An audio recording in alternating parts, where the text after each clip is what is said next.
English మూవీస్లో చూపించే కొన్ని వింత జీవులు భూమి మీద ఉన్నాయా అంటే అవును అని చెప్పడానికి చాలామంది ఆలోచిస్తారు. కానీ ఈ వింత జీవులు ఉన్నాయని ఎప్పుడో మన పురాణ గ్రంథాలలో చెప్పే ఉన్నాయి. అప్పుడప్పుడు బయటపడే అవశేషాలని చూసి ఆశ్చర్యపడిన సన్నివేశాలు చూసాము. కానీ నిజంగా ఇప్పటికీ బ్రతికే ఉన్న జలకన్యలని చూసిన వాళ్ళు ఎన్నోసార్లు సోషల్ మీడియాలో షేర్ చేశారు. అందులో కొన్ని నిజమైన ఫొటోస్, వీడియోస్ ఉండగా కొన్ని మాత్రం వ్యూస్ కోసం మార్ఫింగ్ చేసి జనాలకు నమ్మకం పోయేలా చేస్తున్నారు. అందుకే ఈ వీడియోలో నిజంగా దొరికిన ఫొటోస్ అండ్ వీడియోస్ని రీసెర్చ్ చేసి మీ ముందు పెడుతున్నా. ఈ జలకన్యలు 100% ఉన్నాయి. అందులో డౌట్ పడే అవసరం అస్సలు లేదు. ఈ వీడియో చాలా ఇంట్రెస్టింగ్గా ఉంటుంది. ఎండ్ వరకు చూడండి.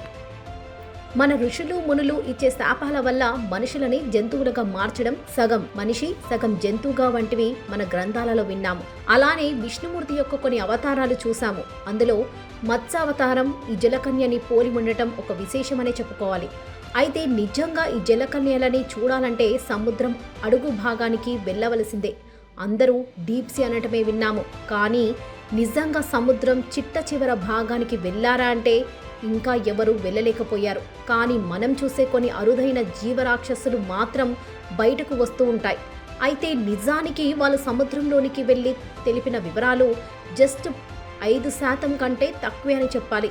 అంటే మిగతా 80% కంటే ఎక్కువ లోతులో ఏముందో అనేది ఇప్పటి వరకు ఎవరు తెలుసుకోలేకపోయారు. చెప్పాలంటే అంత ధైర్యం బహుశా ఎవరు చేయలేదేమో.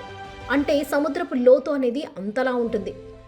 సముద్రపు గర్భంలో ఎన్నో పురాతన జీవులు, ఎవ్వరికీ అంతుపట్టని రహస్యాలు చాలానే ఉన్నాయని చెప్పాలి. అలా ఇప్పటికీ సముద్రపు గర్భంలో ఉన్న రహస్య జీవులలో జలకన్యలు ఇప్పటికీ సముద్రపు చిట్ట చివర భాగాల్లో నివసిస్తున్నాయి. మరి శాపం కారణంగానే జలకన్యలు పుట్టుకొచ్చాయా అంటే అసలు జలకన్యల గురించి పురాణాలు ఏం చెబుతున్నాయో తెలుసుకోవాలి.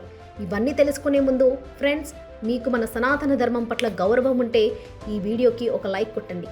అయితే చరిత్రలో కూడా ముఖ్యంగా రామాయణ కాలంలో ఈ జలకన్య ప్రస్తావనలు ఉన్నాయని, వాటి ఆధారాలు కూడా ఉన్నాయని, అది కూడా శ్రీ పరాశర సంహిత గ్రంథంలో 46వ పఠనంలో ఉందని తెలుస్తుంది.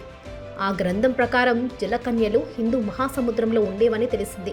అయితే త్రేతాయుగంలో రాముడు రావణుడు మధ్య యుద్ధం జరుగుతున్న సమయంలో రావణుడు సోదరుడైన మైరావణుడు అనే మాంత్రిక రాక్షసుడు మారువేషంలో నిద్రిస్తున్న రామలక్ష్మణులను పాతాళంలో ఉన్న నికుంబుల దేవికి బలివ్వడానికి తీసుకొని వెళ్తాడు.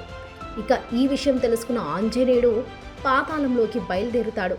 అలా హనుమంతుడికి మత్స్యవల్లభుడు ఎదురవగా ఆ సమయంలో వారి మధ్య జరిగిన సంభాషణలో మత్స్యవల్లభుడు తన తల్లిదండ్రుల గురించి చెప్పుకొస్తాడు. అలా తన తండ్రి పేరు హనుమాని, తల్లి పేరు దీర్ఘదేహి అని, ఆమె ఒక జలకన్య అని అంటాడు. తన తల్లి పూర్వం ఒక గంధర్వ కన్య, కానీ ఒక శాపం వల్ల మత్స్యంగా మారిందని అంటాడు. ఒకరోజు వానరులు రామసేతు నిర్మిస్తున్న సమయంలో హనుమ కూడా నీటిలో వేయడానికి పర్వతములు తీసుకొస్తున్న సమయంలో ఆయనకు చెమటలు పట్టగా ఆ జలం చేతితో తుడిచి సముద్రంలోకి వదిలేయగా ఆ సముద్రంలో ఉన్న దీర్ఘదేహి అనే జలకన్య ఆకలితో ఉండడంతో అప్పుడే హనుమ వదిలిన చెమట చుక్కను మింగడంతో తన కడుపు నింపుకుంటుంది. అలా ఆ కారణంగా హనుమంతుతో సమానమైన బలం కలిగిన మత్స్యవల్లభుడికి జన్మిస్తుంది. అలా మతంగ మహాముని శాపంతో తన తల్లి జలకన్యలా మారగా ఆ తర్వాత శాప విమోచన కారణంగా ఆమెకు హనుమ చెమట కారణంగా ఇలాంటి పుత్రుడి ప్రాప్తి కలిగి మళ్ళీ ఆమె మునుపటి రూపంను తెచ్చుకుంటుందని ఉంటుంది. దీని గురించి మనకు శ్రీ పరాశర సంహిత గ్రంథంలో ఉంది. ఇక ఈ విషయం మొత్తం విన్న హనుమ మత్స్యవల్లభుడిని తన పుత్రుడిగా భావించి అతని నుదుట ముద్దాడి తనకు 8 మంది సంతానం కలుగుతారని దీవిస్తాడు. అంటే ఈ గ్రంథం ప్రకారం మత్స్యకన్యలు, మత్స్య పురుషులు రామాయణ కాలం కంటే ముందు నుండే ఉన్నారని తెలుస్తుంది. ఇక పురాణాల ప్రకారం ఈ మత్స్యకన్యలు పాతాళ లోకంలో ఉంటారని, వీటికి కొన్ని శక్తులుంటాయని తెలిసింది. అయితే థాయ్ ప్రకారం మత్స్యవల్లభుడి జననం గురించి మరోలా ఉంటుంది. కానీ అది ఏమాత్రం నిజం కాదని వాళ్ళు శ్రీ పరాశర సంహిత గ్రంథం నుండి కొన్ని తెలుసుకొని వాటిని కల్పితం చేశారని తెలిసింది. ఇక పురాణ గ్రంథాల ప్రకారమే కాకుండా ఇతర దేశాల గాథలలో కూడా ఈ జలకన్యల గురించి కొన్ని నమ్మలేని నిజాలు ఉన్నాయని తెలిసింది. అదేంటంటే సిరియా దేశం గాథల ప్రకారం అటార్కటీస్ అనే జలకన్యను సముద్ర దేవతగా ఆరాధిస్తూ ఉండేవారు. 4000 ఏళ్ల క్రితం సిరియా దేశంలో డెక్రిటో అనే దేవత ఆరాధకురాలు ఉండేది. ఇక ఆమె హడీడ్ అనే యువకుడిని ప్రేమించి గర్భవతి అయింది. ఇక ఆమె శక్తులు తట్టుకోలేక ఆ యువకుడు ఆమెను కలిసిన తర్వాత చనిపోయాడు. ఆ తర్వాత సెమిరామిస్ అనే బిడ్డను కన్నా తర్వాత ఆమెకు తన జీవితం మీద విసుగుబుట్టి అస్కోలోన్ అనే ప్రాంతం దగ్గర ఉన్న నదిలో దూకి ఆత్మహత్య చేసుకోవాలని అనుకుంటుంది. అయితే ఆమె సౌందర్యంకు ఎలాంటి హాని కలగకూడదని సముద్ర దేవత ఆమెను ఒక జలకన్యగా మార్చింది. అలా ఆ రోజు నుండి ఆమె అటార్కిటిస్ అనే పేరుతో పిలువబడింది.